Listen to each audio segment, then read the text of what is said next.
Welcome to Tokyo Wave, recorded in a live studio in Harajuku, Japan, with your hosts Aaron and Parker.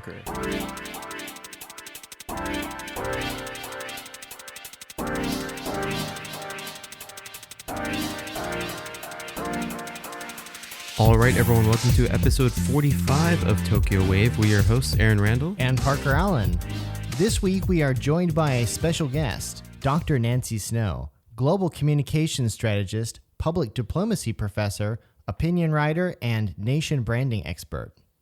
On Tokyo Wave, we bring you weekly updates from our studio in Harajuku. Join us in segments featuring this week's top news, Political happenings, business, and other random garbage. Here are this week's top news highlights. Tokyo Olympics head Yoshiro Mori resigns over sexist remarks. Japan's foreign residents to get COVID-19 vaccines at the same time as citizens. Local mayor fundamentally opposed to Mount Fuji rail line plans. This week in Japan. All right, to get us started, here's this week's top news item. Tokyo Olympics head Yoshiro Mori resigns over sexist remarks. Kyoto News has reported that with less than 6 months until the Olympics are due to begin, there will be a leadership transition at the organizing committee amid lingering uncertainty over whether the postponed games will go ahead at all. Olympics minister Seiko Hashimoto said at a press conference that she received a phone call from Yoshiro Mori, a former prime minister, on the morning of February 11th. Hashimoto said to reporters that the government will make further efforts to restore trust and firmly disseminate the big concept of diversity and harmony, both domestically and internationally. Mori, who is 83 years old and has been president of the committee since 2014, is stepping down from the top post in the wake of sexist comments that have made global news headlines. Mori said at a Japanese Olympic Committee gathering on February 3rd that meetings with many female participants, quote, drag on as women have a tendency to talk too much. Saburo Kawabuchi, the 84-year-old former head of the Japan Football Association, has been asked by Mori to succeed him, but there is already a public backlash that another male of advanced age, who is known for controversial comments and positions, would be the next face of the Tokyo Olympics. We'll be discussing this further with Dr. Nancy Snow, so stay tuned. Up next, Japan's foreign residents to get COVID-19 vaccines at the same time as citizens. The Mainichi has reported that Japan plans to issue coronavirus vaccination vouchers to its nearly 2.22 million registered foreign residents at the same time as Japanese citizens, but preparations to provide foreign language information on how to get that jab remain up in the air. We're gonna get coupons. Yippee! A voucher. Gosh, I hate the sound of that. So, a Ministry of Health, Labor, and Welfare representative told the Mainichi, basically the conditions to get vaccinated are the same for foreigners as for Japanese citizens. As a rule, vouchers will go to those with registered residences. Those who are clearly living in Japan will get vaccines. According to the Health Ministry, the 2-shot vaccinations will go to medical workers first. Then, starting in April at the earliest, it will be administered to people turning 65 or older in the fiscal year 2021. Then, people with underlying health conditions, and finally to everyone else, all free of charge. The ministry representative also said that elderly foreigners would naturally be in the same spot in line as elderly people generally. We have no plans to differentiate by nationality.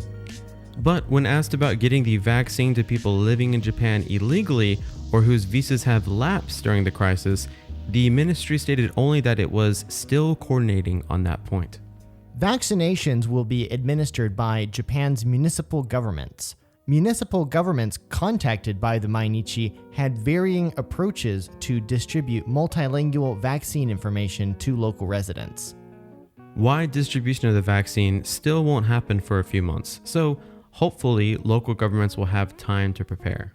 We can only hope that Japan's distribution scheme will be less of a disaster as it has been in other countries, but I don't know. We'll see soon enough, though. I got a feeling I'm going to get a voucher in the mail, maybe this summer. Maybe we can get the points. Yeah. How many points is included in that voucher? Well, you need 300,000 points to get the vaccine, but in order to get 50 points, you have to watch a 5-minute video about acne care. They make like a huge tally system with all these things you have to do. You have to pay the NHK guy. Is one of the things. You have to advance pay your pension until the year 2065. If this was America, I feel like that's what would be going on. Just adding things to the bill, right? At least we won't have to worry about getting a bill for $500,000, which in the United States is anybody's guess. Yeah. All right, up next, local mayor fundamentally opposed to Mount Fuji rail line plans. The Mainichi has also reported that the mayor of a city at the foot of Mount Fuji has expressed strong opposition to Yamanashi Prefecture's proposed Mount Fuji Railway after the plan received approval by a review committee. The plan promoted by Yamanashi Prefecture envisions a next-generation streetcar line being installed on the Fuji-Subaru Line toll road from the foot of the mountain in the prefecture west of Tokyo to Mount Fuji's 5th station. At a regular press conference on February 10th, Shigeru Horiuchi, mayor of the city of Fuji-Yoshida in Yamanashi Prefecture, said he was skeptical of the line's necessity and added, "I am fundamentally opposed to it." Horiuchi pointed out that the plan ain't got no instructions on what to do in no natural disaster. Noting that Mount Fuji's surface is soft and volcanic rock, because it's a big-ass volcano, and that rockfalls are increasing annually, the mayor pointed out. This ain't no mountain railway running on a bedrock foundation on a peak in Europe. How in the hell are y'all gonna build a railway on Mount Fuji? Last time I checked, it's a volcano. We have an obligation to protect Mount Fuji without none of this here choo-choo train business. Referring to the railway plan's stated goal of reducing climber numbers and vehicle exhaust, Horiuchi explained that efforts to switch to hybrid and electric tour buses are making progress, stating that if we can combine this with the rules that we have on personal car use, we can control climber numbers and stop emissions. We don't need no goddamn railway line. If y'all do this and Fuji erupts, which Murphy's Law guarantees, my city is going to be home to a broken-ass train line that's going to get turned into a billion-dollar lava lamp. Did y'all think about that in your fancy committee, you dumbasses? I got to admit, when you start talking about building something on or around Mount Fuji, who doesn't have the thought in their mind that what if this agitates some kind of volcanic activity or an eruption? Well, apparently if you're in a committee to discuss a railway link up Mount Fuji, it didn't really become a topic of discussion. I feel like it's in the back of everyone's mind, though, but maybe nobody said it. It's one of those things that at the meeting you're just not supposed to mention. Right, yeah. Because they're all next to Fuji anyways. We're all going to die anyway. Wouldn't it be nice if we died next to a really cool streetcar? That's the pitch. We can give it a name. It's a streetcar called Fireball. Oh my God. All right, and coming up next, we have a very special interview with Dr. Nancy Snow, global communications strategist, public diplomacy professor, opinion writer, and nation branding expert. You're now listening to Tokyo Wave.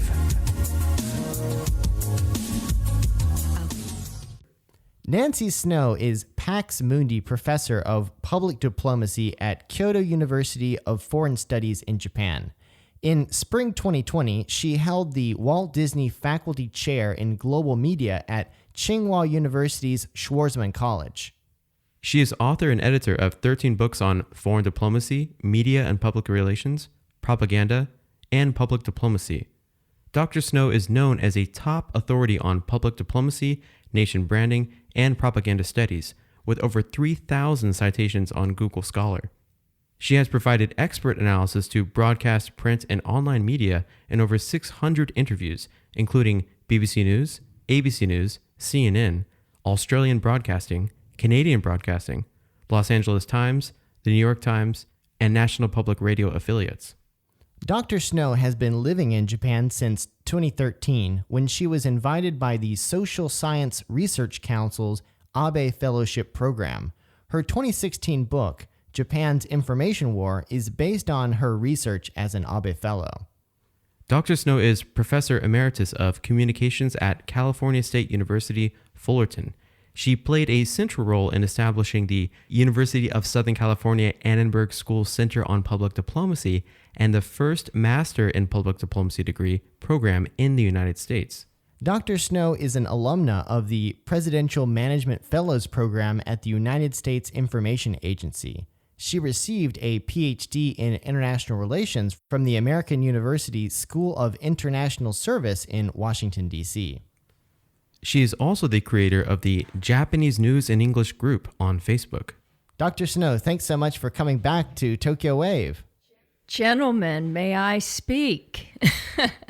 Because, of course, we heard that Mori thinks that women have this tendency to go on and on. So thank you for that great introduction. I hope I can contribute something to the conversation today. When you all were mentioning my books, and as I think about the subjects I've written about and usually talked about as well, I'm not very practical in my application.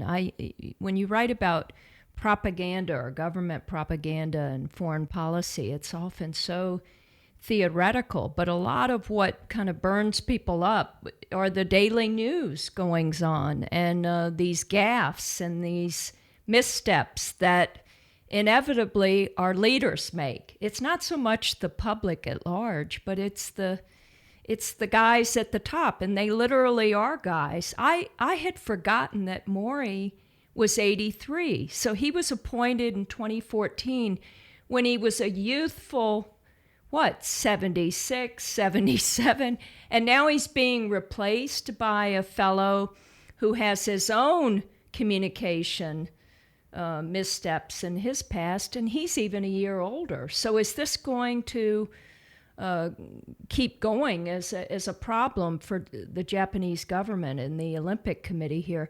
The last thing they need are more distractions. So maybe they should make the decision for the Olympics sooner rather than later, because I have a feeling they're going to wait until days before the Olympic relay is to start on March 25th, and the world will have passed Japan by, just like it did last year.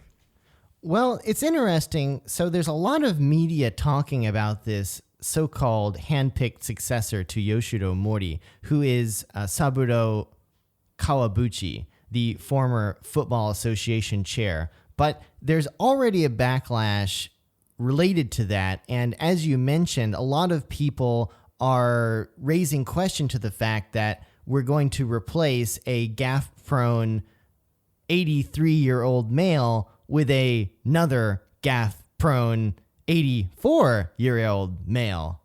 And I'm sure there's some reasoning behind this, but it's really questionable that, looking at it from a nation brand perspective, Japan would even think to replace someone in such a controversial position, embroiled in this sort of scandal, and already making the already embroiled in scandal games further embroiled in scandal by keeping, Mori on longer than they probably should have. And then when it finally comes time that, okay, now he's going to step down, replacing him with someone else who is inevitably going to be the subject of, if not equal, but more intense scrutiny, not just in Japan, but on the global stage. Just to kind of give some background as to why someone might think that Saburo Kawabuchi is a good person to do this. At 84 years old, Kawabuchi did play on the Japanese soccer team at the 1964 Tokyo Olympics and scored an equalizer in a game against Argentina. And he is known as a really prolific figure within Japan's sports industry, perhaps most famously in setting up Japan's J-League, which is the premier soccer league, and also being associated and seen as a person who has brought sporting events to fruition in very difficult circumstances. So it's not totally ridiculous that they are looking at him to replace Mori if you ignore the atmospherics and current context given the statements that Mori has made and why he is resigning, and also how he is being looked at as this scion of the old Japan and the old male order in Japan. And so from a public diplomacy perspective, there isn't really a whole lot of great things you can say about this direction. That being said, it's not a done deal. And already, I think we saw that Suga most recently mentioned that he was not connected to the decision-making process. But also, it has been reported that Suga has, even though he said that, expressed displeasure with the possibility of Saburo Kawabuchi, reportedly saying in private discussions that can't they pick someone who is younger or female? So the guy who's going to replace... Not going to, maybe going to. Maybe going to. So there still is an opening here. And my understanding with Mori's resignation is that it was this bottom-up pressure, or if you will, the volunteers. There were hundreds of volunteers who said, we're no longer going to participate in the upcoming Olympics. So here in Japan, you can't always compare it to the level of activism in the United States or other countries. But here, if you get several hundred people saying we're stepping out of this, that is so unusual in Japan. So that's a sign of something really percolating and that's not going to go away. With Mori, he is a symbol, as you said, of the old style, the old school. Japan's constant problem is this lack of strategic communications. They don't have strong spokespeople. So what they do is they tend to rely on the top. They take the former prime minister and make him the public face of the Olympics. Well, it's not even if his replacement is coming from the Football Association, it's not 1964, it's 2021. So you need a public face that's really going to fit with a new generation, a new style. And things are so slow to change here, but you don't really have that next generation necessarily in place. I can't help but also relate it to the ongoing discussion about gender. So he made these sexist remarks, but we always talk about the gender gap in Japan. And often the pushback is that, well, we don't have enough qualified women. So we can't really have these changes at the mid-level or the top unless they get more training and experience. Well, at some point, you've got to just dive in and take some risk. And if Japan were to put a competent woman in place, it's going to generate naturally more attention. She's going to be under some pressure. Perhaps you could have more than one person, so you could have different spokespeople. So you could kind of alleviate that pressure. But they can't keep doing this business as usual. And also in this international broadcasting environment, I just wrote a piece that for Nikkei Asia. I hope that'll get published, but it's about the fact that this month, 11 years ago, NHK finally went international with NHK World. That was just February 2009. So in comparison, though, you look at China, which just banned the BBC. China has been spending billions in its international influence, international media campaign. And yes, it gets plenty of pushback, but Japan doesn't have a global voice. So this happens at the level of NHK, but also inside the ministries, also inside the government, because they all talk to each other, but they largely don't talk to the foreign experts here who keep our eyes and ears tuned in to what's going on outside of Japan. And they don't talk to those who are the real innovators, say the industry people who are the non-governmental officials. They just sort of keep it within the club instead of the clubhouse. No, it's really funny. And I mean, there's a lot of speculation and a lot of people are saying a lot of different things about this whole succession debacle that we're in the middle of with the Olympic Organizing Committee. And I've seen some pretty wacky comments on Twitter. Most recently, I saw someone post that, well, we wouldn't want to have a younger woman as the successor to Mori because there could be a scandal and also there could be a problem with whether or not the games will go forward. And if they don't go forward, it would be a terrible mark on that woman's resume. Who said that? I'm not going to name names, but I thought that was pretty pretty telling. But I mean, that can only give us an idea of some of the ideas and the thought processes that are going behind these decisions. But at the same time, it seems like they're so focused on the little minutiae and details and trying to protect people who might not need to be protected. I mean, you know, whoever is in charge of the Olympics, and if they do decide to not go forward with it, is going to be holding that ball, but they're going to accept that responsibility when they sign up to do it. I know a lot of very strong Japanese women, very competent women. And this tweet may have been about somebody in high school. I can't understand that. I would worry more about Mori and his resignation and the pressure around him as a very elderly man. He's got to live with this now on his legacy. And again, you have to take that leap, and it doesn't have to be all that risky, but this playing it safe. Japan is probably going to wait until they get enough pressure internally and then externally, and they'll cave into something.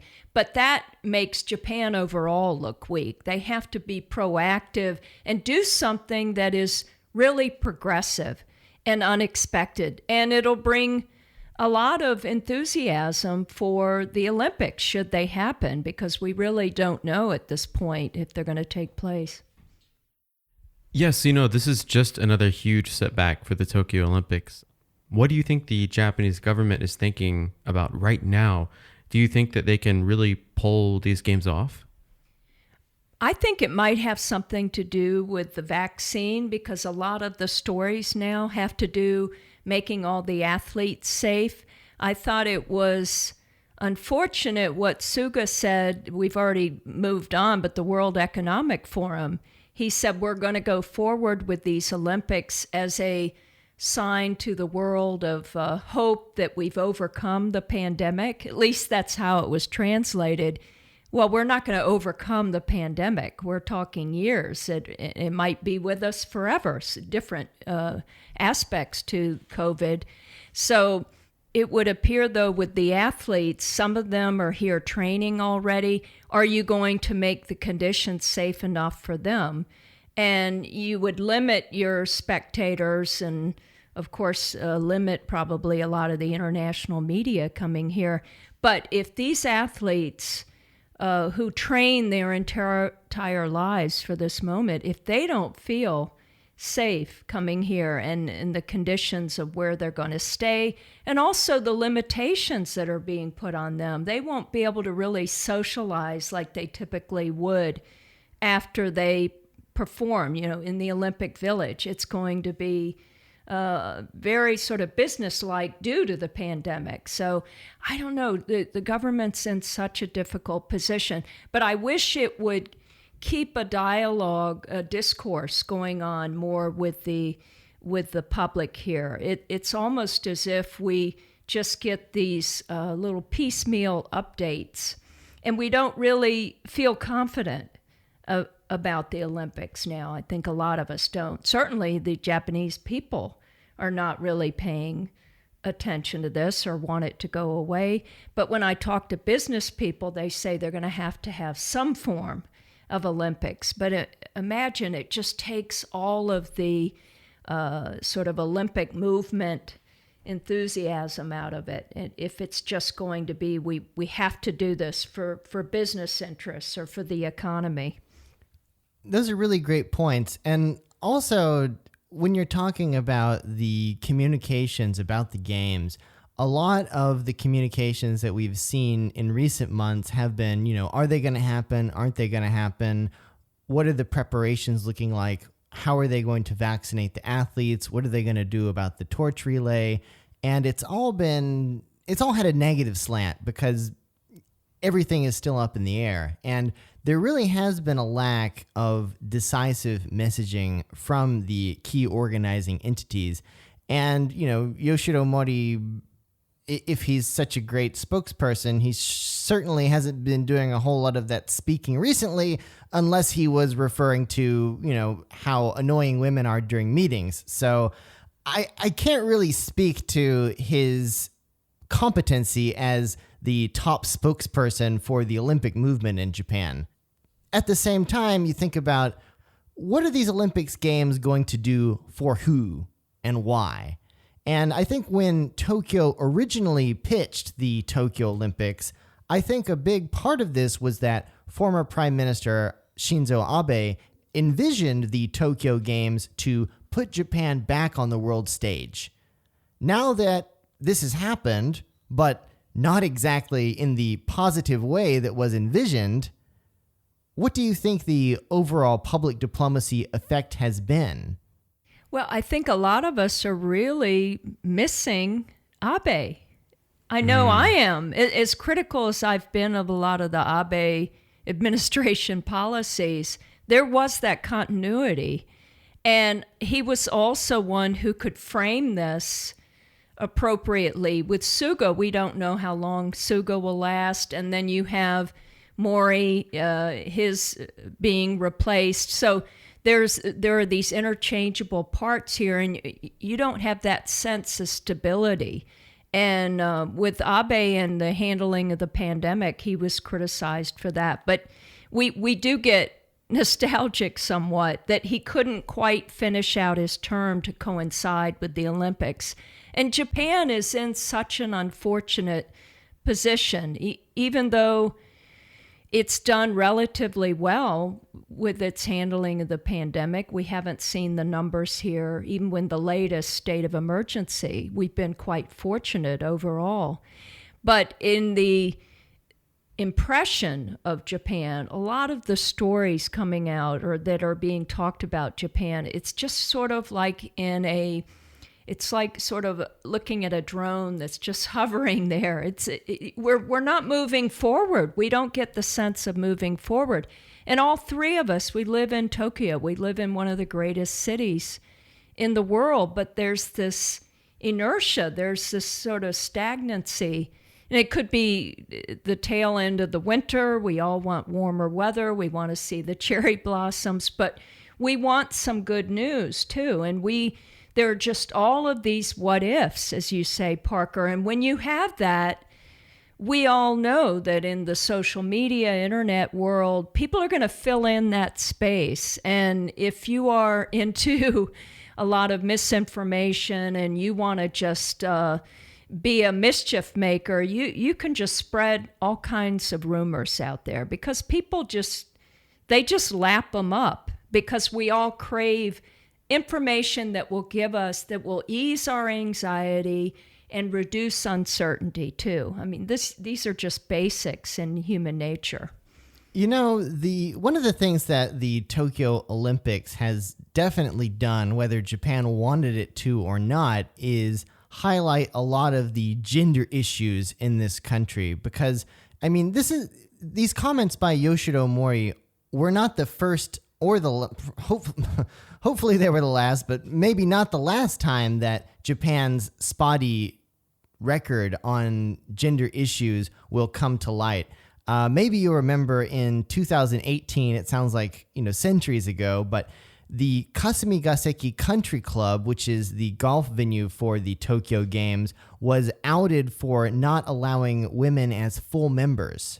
And eventually they changed this policy, but only after that became a big debacle and public discourse and made global headlines that this storied Japanese golf club was not treating women equally. Well, it was just last year, too, that women were once again in the way. In this case, it was grocery shopping. That women were, not only do we talk too much, but we take too long when we're picking up food at the grocery. Wasn't this the mayor of Osaka? So that was another global headline stealer. And this won't be the last, these gaffes. This is, there's this tendency in Japan to sort of think that it all stays here. We're just going to keep it inside here and it won't go global. Well, of course it goes global. And people are amazed at the lack of awareness and sensitivity to gender here. But it's something that I've seen change dramatically, even in the last 5 years. The awareness, even if people are not necessarily in support of equality across gender or race, but they're much more aware of it, sensitive to it, and try to bring it more into the conversation. Certainly on the campuses, we do that. Listening to your comments and the conversation we're having, it really is making me think, okay, so as you stated, this is a strategic communications problem on Japan's part. And as you mentioned, NHK World was about 11 years ago finally launched. But really, that's not even an authoritative voice on Japan. It's just like one lens into Japan. And the government being so stagnant here and not even being clear with us and with people in Japan, it's kind of impossible to have any kind of authoritative voice on what's happening, what decisions are being made. Really, everyone's kind of in the dark. Stuff that is popular about Japan is maybe some random social media story, and it's just a blip on everyone's radar for maybe a couple days. But then people remember that, there's the whole thing with the abandoned houses in Japan, right? That was some random story on the internet. But everyone that comes to Japan talks about abandoned houses or, thinks that they can try to find some free house somewhere. I guess what I'm trying to say is there seems to be a need for some kind of authoritative voice or network that can bring these stories to light. And, if Japan has to follow in the same way that the U.S. has followed, and that we need social justice in social media to help take care of these situations, I think that is one solution. But there's not any direct line of communication to get a lot of this stuff out to everybody. And there's not a loud enough voice and or a network that can kind of affirmatively put this stuff out. In the U.S., we have so many different papers, the Wall Street Journal and everything, that will put stuff out, when Trump was president and make a big deal out of it. And then, everyone would get all riled up on Twitter. You see some of that in Japan, but it's not the same magnitude.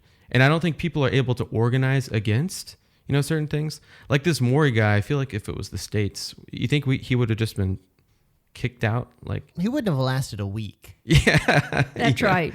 Yeah. That was a long week, wasn't it, too? Because I'm sure that we noticed in social media that people were talking about this right away after he made these remarks. And then it was until, again, a week later that the Japanese government reluctantly, I'm sure, asked for his resignation, or he first apologized, and that wasn't good enough. There's always the apology. But that is, it's like I said about China, is that Japan has this way of doing things, and it's not recognizing that it's not just U.S. pressure or social justice, the way we've been taking that on in 2020 during the pandemic. It's not that example that Japan necessarily has to follow. It certainly doesn't have to follow the China model and talking to the world as well. But it has to find a way that it can have some foundation or architecture in place so you won't continue to have these problems, because they just keep erupting here and there. And again, it's the whack-a-mole approach. So the way they put it behind them is, again, an older Japanese insider who has the sports background, but that's not thinking in terms of influence and persuasion of having the right spokesperson. You don't need somebody who headed up the Football Association here to do that. You need somebody who's really competent with messaging. Now, the other problem is staying on message here, because we know this is very central, top down, the way they do messaging. So it would be very difficult. You're not going to really have sort of somebody freestyling and, taking on the messaging like a hip hop, artist might. But just something where you'd have somebody maybe 50 years old or in their 50s. I'd like to think that's relatively young in comparison to somebody in his 80s who maybe just doesn't have the energy to deal with what probably to Mori seemed like static. He probably thought, what's the big deal with my comments? Weren't these women really talking too much? I'm just stating the obvious. And apparently a lot of them are reporters. No, I actually had the same reaction that, he himself didn't even realize the magnitude of his comments. And probably, to be honest, today, he probably still doesn't understand it, And globally, there is certainly a sense of you have to be much more careful and guarded about how you frame things. We've seen this happen recently at the New York Times. They've had a few people step down based on inappropriate comments, and the New York Times has had a lot of people discussing this. How are we going too far, or how can you recover from that? If you say not just I'm sorry, but how can you show that you've really learned from that going forward? But it's impacting all of us. It's impacting the classroom, the newsroom, the government corridor, inside industry with diversity and inclusion. And you've got to have a certain amount of armor and preparedness for that. And Japan has gone so far so good with not having to deal maybe with a lot of these what seem like outside conditions, but in service to its globalization mission, which we know pre-COVID was talked about endlessly here, having more foreign faculty, having more foreign visitors here, accommodating diversity and difference across the spectrum. We can't say now with COVID we're going to become more traditional than ever, because we're going to come out from under this, and we're going to have to, those of us living here, we're going to have to face this, and the Japanese people will, and the government, this new world, this new environment that is highly sensitive to a lot of these conditions that do need reforming. But it is difficult when you've had a certain way of doing things for so long and you're kind of asleep at the wheel. You don't recognize that things have changed so much. I think in the Academy we're especially sensitive to it because we were talking about these issues years ago before they really went into general society. That further drives the point that, they need to get somebody younger. They need to get somebody a little bit more dynamic, more progressive. And with thicker skin, because an apology alone won't do it anymore. A deep bow anymore doesn't seem to work. And I'm not talking about work on me. I'm not the audience here. I don't think it's very effective to a lot of the Japanese people. It's seen as so formulaic. And that's where they've made progress. They've made a lot of progress here, that people are recognizing sort of falsehoods and just putting on a show and then moving on and going back to business as usual. People don't want that anymore. They don't want anything extreme, and I'm not talking about extreme.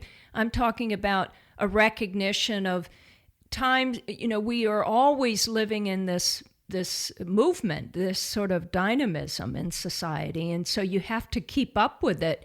And you're a lot healthier the more that you can keep up with it as best as possible. But that's where you do have to have a certain amount of energy and again, that thicker skin to kind of take the hits that you're going to get. When you think about it, I think Japan wanted these Olympics to come to Tokyo to improve the amount of global spotlight that Japan was getting on the world stage. But at the same time, you can't say that, well, we wanted to be the subject of global admiration, but we didn't want you guys picking apart our antiquated gender policies or organizational predilections or controversial past statements on various issues. We just want you to like us. Right. None of that negative stuff. Stop that. You're misunderstanding us. We're different. Just buy some hot dogs and watch the race, boys.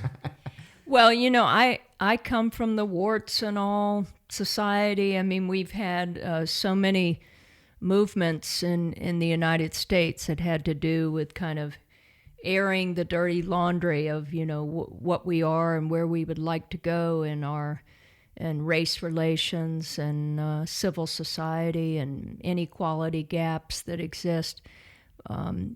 It's a trade-off, isn't it? For Japan to be global, it has to have more of a voice. It can't be overly sensitive. It can't be whimpering or whispering and just sort of keeping it to ourselves, because that doesn't work on the global stage. You have to be more extroverted.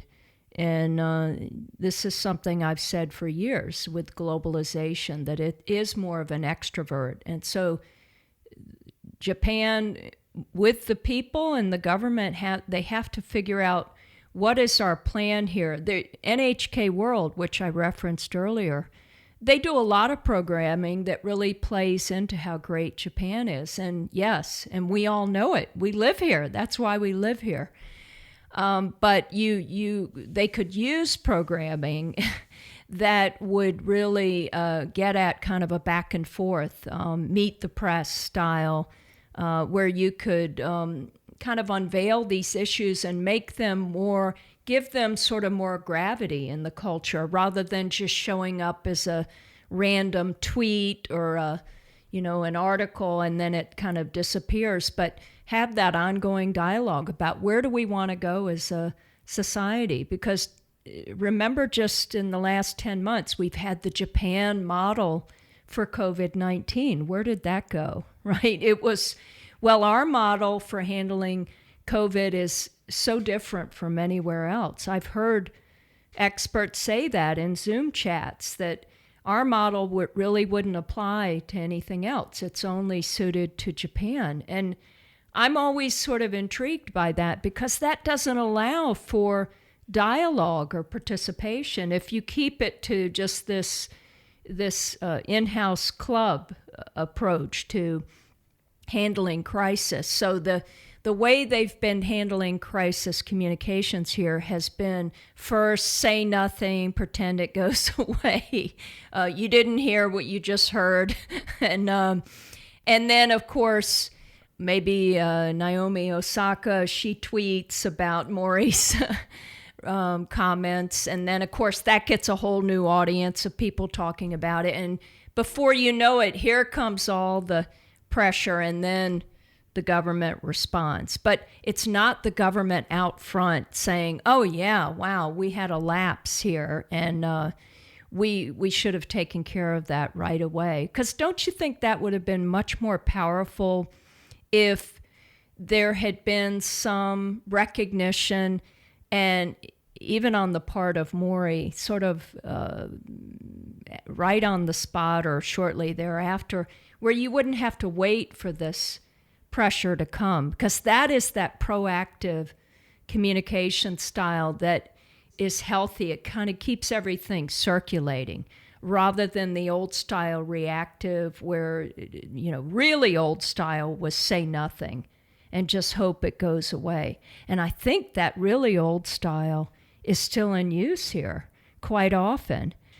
Because we know hone tatemae, right, is sort of the public and the private self, where you kind of keep things that are less positive hidden, or you don't discuss them in public, and you sort of go along with the very positive atmosphere. But there's always something churning underneath. And Japan, just one more thing about gender. I mean, this is going to continue to show up on the international stage, whether it's economy discussions or security or strategy. Japan is going to have more international commentators on this, those who they really respect, and they're going to have to have an effective response. But I think they have to have a mix of internationals with Japanese for it to be most effective. Well, I think that, I think the Japanese government and the people involved in these conversations about the Olympics, I think there's a lot of a perception that the world is really kind of has it out for them, and they're really being kind of put through the ringer with all of these global headlines. But at the same time, Japan looks like it's going to be getting out of this pandemic smelling like a rose compared with any other developed country around the world. I was just looking at some statistics, and the number of COVID cases in Japan is 1/5 of the global average. In the 270 countries in the world, that puts it in about 150th place, which I believe is the lowest among developed countries. And you try and put that into perspective. I mean, the situation in Japan is ridiculously awesome compared to any other developed country. And obviously, we don't know what's going to happen with the Olympics. It sounds like the Japanese government really wants the Olympics to go forward. It's still unknown. I mean, there have been various statements of the IOC saying it's going to happen. I think there's another meeting scheduled for Monday, and the IOC chairman Bach is going to come to Tokyo, and there's probably going to be some statements resulting from that. But the IOC has also said that it will listen to the World Health Organization and what they have to say on whether or not the game should go forward. So we're not out of the woods yet, and it's really unclear whether these games are going to go ahead. But if you look at the situation of Japan in the overall global context, we don't have a whole lot to complain about. It's just a situation where obviously the Olympics is getting some bad press because the communications, frankly, haven't been that great. And there's been a lack of leadership and ownership over these various statements and progress steps. Perhaps that's because the situation is unclear, but that doesn't really give anybody a pass to be mealy-mouthed in their communications. So what I think we really need to see more of is proactive communications and, as you mentioned, a more constructive dialogue. And the government needs to have a more proactive stance towards wanting to be a part of a dialogue, not just this one-sided, we are Japan, we are going to have these games, this is what we think. That's sexism, no sexism in Japan. Because that doesn't work, nobody cares, and the media is going to pick up, also perhaps due to Murphy's Law, all of the bad stories, because those are the sexy headlines that people want to read. Right. Japan has to make interesting, newsworthy headlines if it wants to be covered. Doesn't this go back in part, though, what I'm often told by my Japanese counterparts? There's a hesitation here to boast. So when things are going well, there's more silence around that. And many countries, though, will boast about their good news, or they'll elevate it in different ways. You don't have to take the in-your-face model, more like the United States with branding everything. You can talk about your wins and have a sense of balance. And I love to sing the praises of when things are going well. It's unfortunate to have these headlines, these negative headlines, but that's also the nature of the media. system. So the media are not going to write these really positive stories per se, unless there is a human interest angle. And that's where I think media training, I'm being repetitive here with so many other Japanese who have said they need more media training at a global level, really recognizing the different approaches that you can take. When you think about how information gets distributed here, it's often the figurehead and then the audience, or it's the figurehead, head of state with the press pool. And it's almost this very, again, regimented style that is not that effective anymore in a networked society, in a society where it's all these nodes and all these connections and people talk to each other. But we can circulate good news just as much as we can be critical. And you always want to seek balance. But you're absolutely right. There's this sensitivity to people are piling on, here with us, especially you foreigners, you outsiders. You're so quick to condemn, and that's just reality, though. It's not that we're really trying to do this for sport. It doesn't make me happy, but we are very fortunate that things have gone well, and I think they will continue to go well into the spring, and we could have a very, very successful Olympics. I would think that's what we hope, that there's a success, even if they don't have the Olympics, that people will feel good about the decision. But it's looking more likely, if these COVID numbers go down, if the World Health Organization weighs in, which we give a lot of credibility,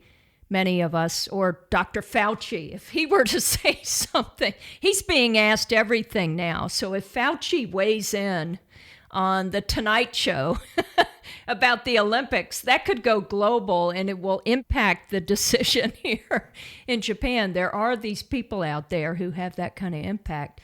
But I hope that they will make a decision that will give people enough time to prepare, rather than giving a decision at the last minute, almost like they are pressured into a corner. It's funny that you mention the idea of an outside observer weighing in on the Tokyo Olympics, because it's actually rumored that the Suga administration wants to influence President Biden into delivering a similar message in support of the Tokyo Olympics for that exact reason.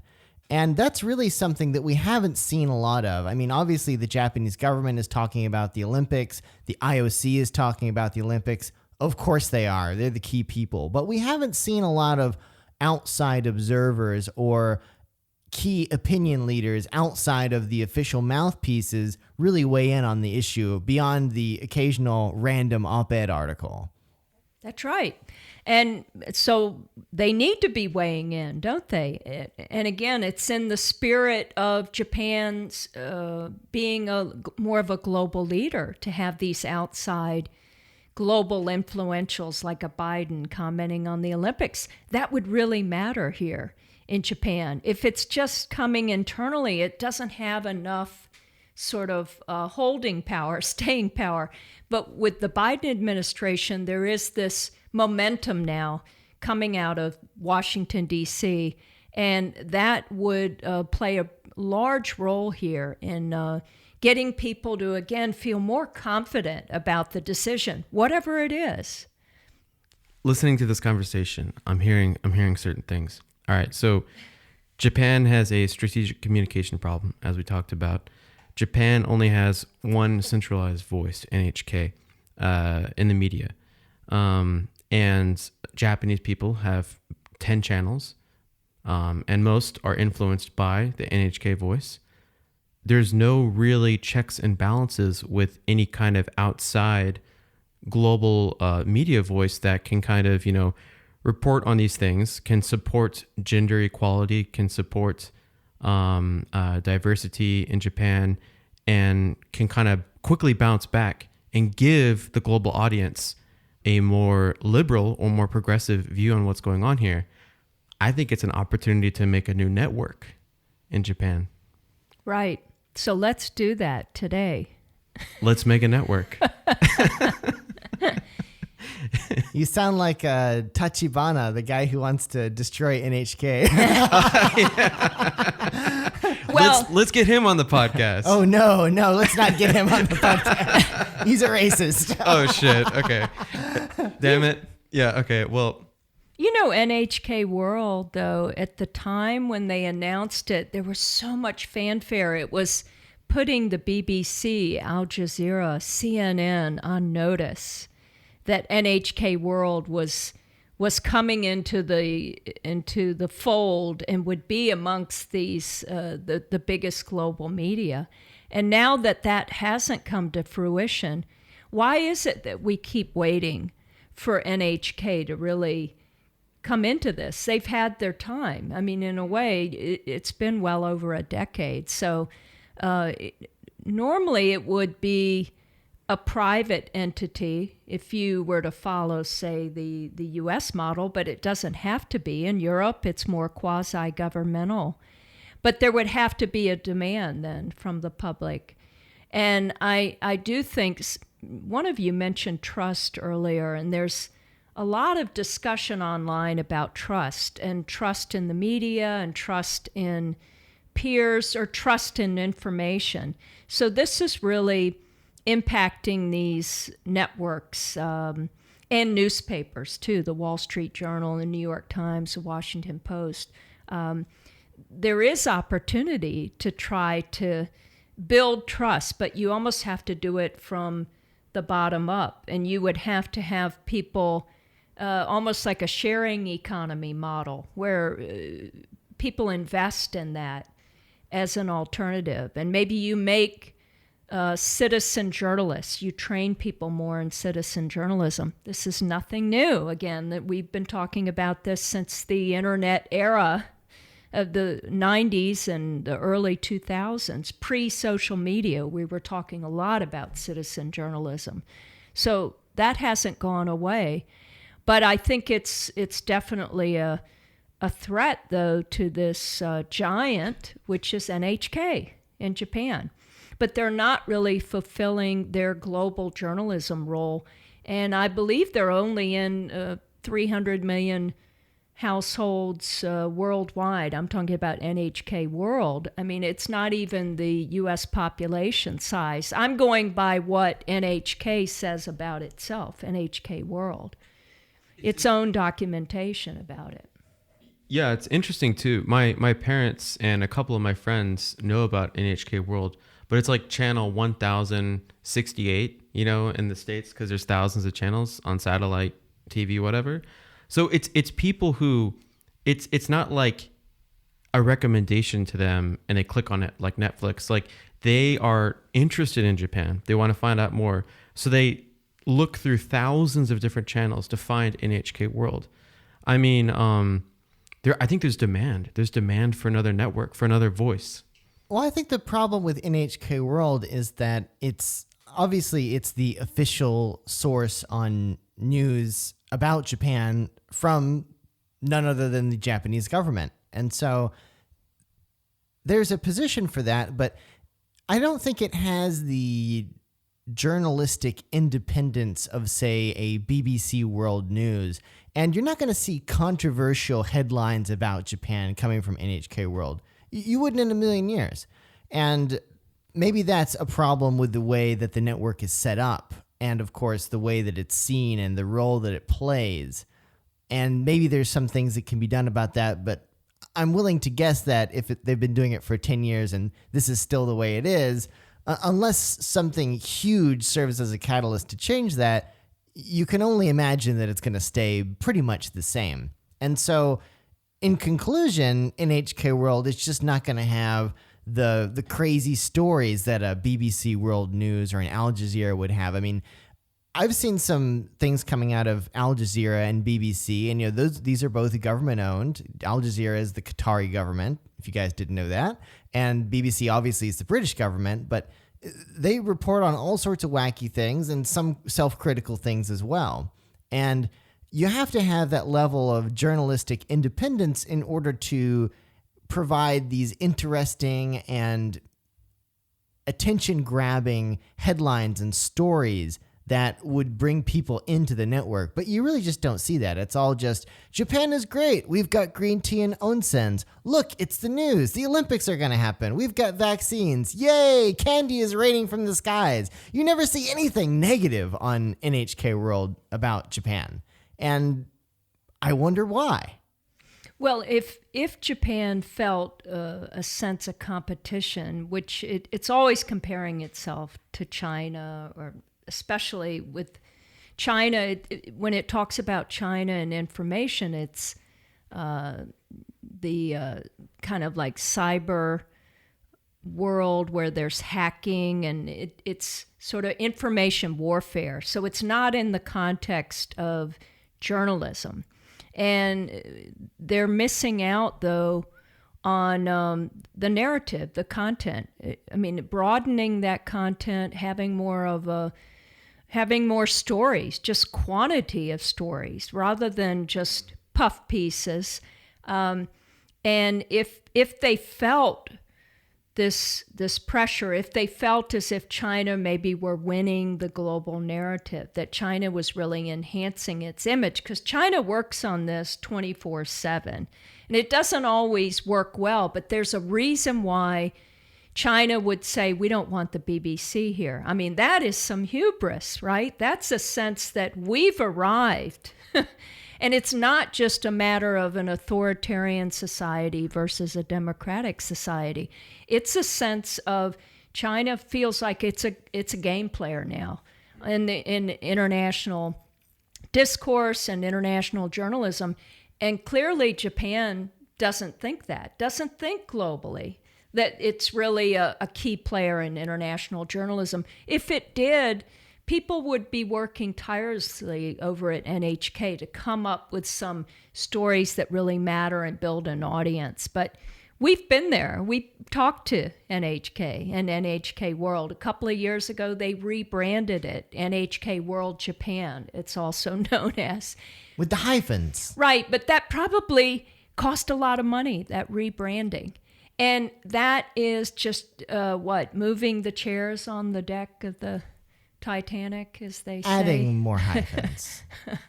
Important hyphens, apparently. Well, I want to switch gears a little bit and talk a little bit about the current geopolitical situation and the public diplomacy implications of that.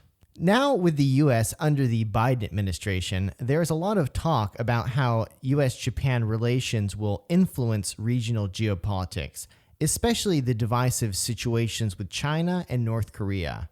How do you think that Japan is being seen in this regard on the global stage? And do you think Suga should be more vocal in communicating Japan's role in a regional security context? Well, not just Suga, not Suga alone, and not just your top figureheads.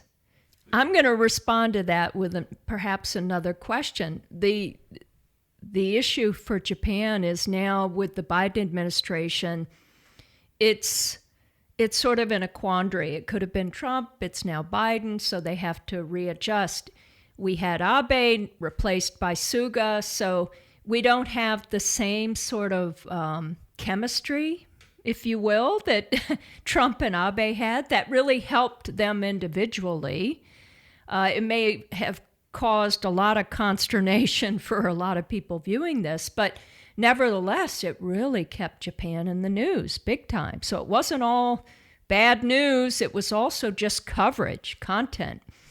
So now with this change, Japan has to find its voice, but well beyond Suga, because Suga's just here temporarily. It's, again, that next generation and coming together to discuss not only security, but also the economics of this region, a very lively region which any tech person of influence will say this region of the world, Asia, is where everything is going in the future. So it won't be the U.S. necessarily driving everything. It will be increasingly Japan as more of a democratic, open society in the region, along with South Korea, and they have to lift up their voices and not be the way Japan has been, sort of relying so much on the United States to drive the conversation.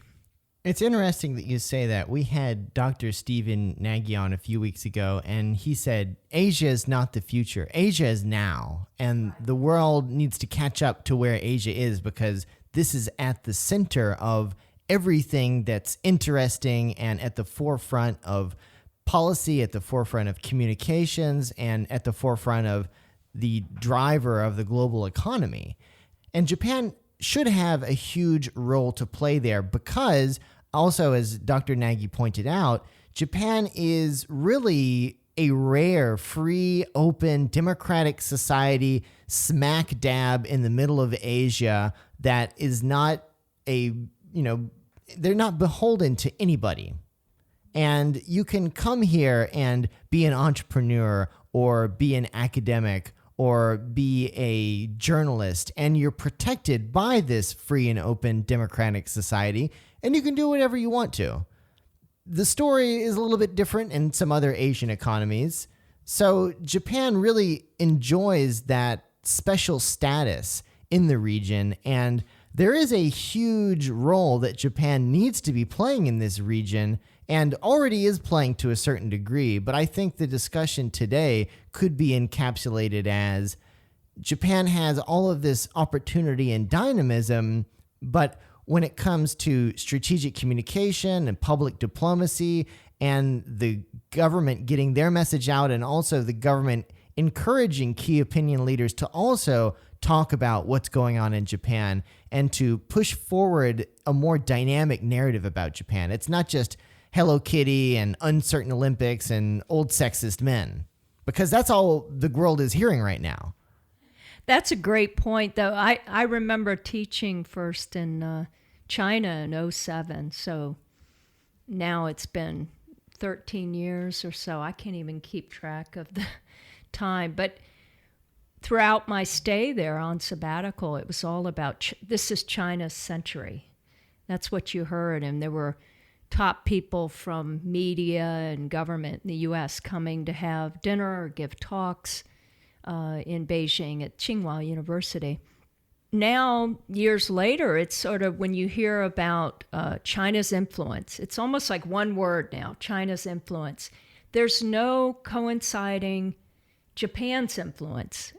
Not when it comes to Cool Japan, which seems very outmoded now. I mean, when they announced the Cool Japan Fund, that was again 2013. That's so many years ago.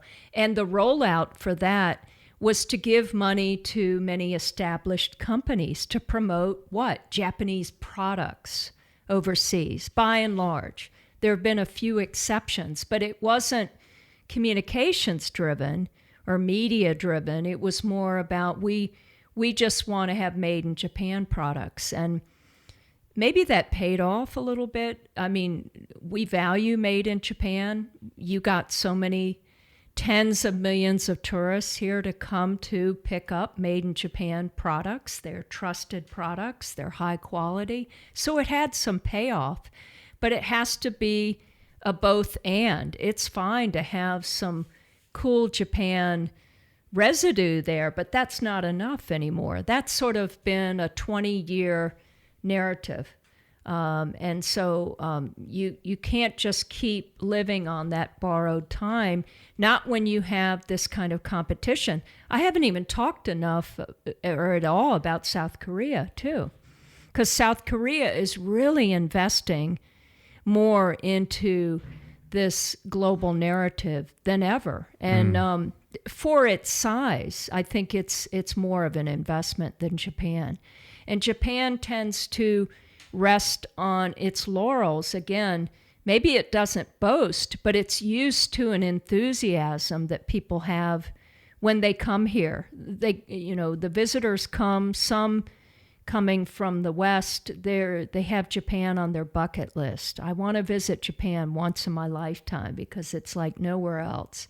And you can you can possibly sort of bottle that and and sell it, but not entirely. It's sort of something you can't quite explain, the goodwill that people have towards this country. In part, it has to do with its history, of course, how much it has changed, how much it's transformed. In my sort of growing up period in my profession, it was Japan Inc., Japan Incorporated. So the products, the electronics. But now what is the next thing? As I say, it can't be cool Japan. It has to be some third iteration. Now, Parker, you say that you can come here and do whatever you want to do, or Dr. Nagy said that, Stephen Nagy said that, Stephen Nagy said that. Well, within some conditions of living here. This isn't quite the innovation environment. We hear that all the time. It's not quite the place for entrepreneurs. It could be more so. And I was recently encouraged by none other than my local government office to think about starting my own company here. I mean, here was this Japanese woman working for the government and telling me, you can do things here. You can take the initiative as a foreigner. And I thought, well, that's a change, that it's coming from her, and I'm not asking for that in the first place. So there is they have to take this sort of change and not worry too much about a declining population, aging society. The headlines aren't all bad. And even in a bad headline, or gender gap, gender inequality, that's opportunity, because it can't get really any worse for Japan. As part of the G7, it's now the worst in terms of the gender gap. Well, that's been around for years. So you can only go up, right? You can't really go back anymore. Now we're 6 out of 7. Look at us. We're moving on up. Russia's now number 7. Suckers. At least we're better than Russia. And let me say, I'm very excited to hear about the vaccine rollout, however that might play out in reality. For those of us kind of wondering when the vaccine might reach us and are, based on age or comorbidities. I mean, I was sort of wondering about going back to the U.S. because the U.S. has finally sort of slowly begun to do a more efficient rollout, and it's certainly ahead of Japan. So we're sort of playing this little game now of, do I wait to get it here? I certainly trust the vaccine, though, unlike a lot of my Japanese friends who are skeptical. And about a third of Americans are saying they may not take the vaccine. So we've got a real problem globally with the slow herd immunity. It's a good point that you make, and I wonder what's going to happen over the next few months as people who are, either expats or just living in a different country, if there's going to be this sort of vaccine tourism going on as some countries roll out earlier than others. And I'm sure there are some people in Japan that may have already decided to do this and might have already done it. Right. But it's still unclear, as I don't think any country has really fully rolled out the vaccine except for Israel. So, I mean, if you're Israeli, then you should probably hurry up and go to Tel Aviv because they've got it waiting for you. But otherwise, it seems like the situation is still unclear for most of the other developed countries in the world. We haven't talked about Russia, and I believe that the Russians, and along with China, they're really using the vaccine as part of enhancing their nation brand. So Russia offered vaccines to the Palestinians because Israel internally, was rolling out the vaccine very efficiently, but neglecting a lot of the Palestinian population. And the same thing with China. They've been offering millions of vaccines to countries like Pakistan and possibly Iran as well. So that plays into global influence, doesn't it? I don't think Japan's going to be doing that. I think Japan wants things to go well here for its foreign residents, but predominantly its own population as well. And again, as I said earlier, with the eyes of the world on the Olympics, it has to go well with this requirement that all the athletes be vaccinated. So I don't think they'd be coming here to get vaccinated, but they've got to figure out how they can get them vaccinated before they're here. Well, what's going to happen with the Tokyo Olympics, and how is Japan going to use whatever the outcome is as something to use as a springboard in improving its public diplomacy? I think there are more questions than answers right now, but it was interesting having this discussion. And again, Dr. Snow, thank you so much for coming on Tokyo Wave and discussing this very divisive topic with us. Anytime. I mean, things are changing always. And many of us were paying attention, I know I am, to when the cherry blossoms are going to come in. Well, I think the Sakura branded beer cans are already on shelves, so... But that's, again, something to look forward to. So thanks. I'm, again, optimistic towards the future with all of these issues. Yeah, thank you so much, Dr. Snow. I'd like to encourage people to become a member of Japan News in English. My Facebook page that I started in 2016, we're a little under 8,000 members. We're the little engine that could. But I try to post there, and I have one or two other co-administrators who are helping me. But again, we have a lot of good news articles. We've had more recently paid attention to the Olympics and Mori's remarks, but I try to balance it with positive and negative. And people who become members, they are not Japanese speakers, but that's the audience you want, because it's a very limited global audience of Japanese language speakers. But it's a huge, limitless audience of people who are interested and curious about Japan. And that's the paradox, too. When I've given talks over the years, some Japanese and various audiences have said, I'm not sure if we really have as much of a story to tell anymore. And I always wonder at that, because they haven't even begun to tell all their stories. That's the thing that I'm trying to really promote here, is that they've got all of these stories to uncover. Need to get outside of Tokyo, get outside the government Chiyoda district to find those stories. So to our listeners, check out Japan News in English on Facebook and maybe share a few stories. Hey listeners, that's right, you listener right there. Who do you think should be our next guest on Tokyo Wave? Let us know. Drop us a line at wave@tokyowave.jp.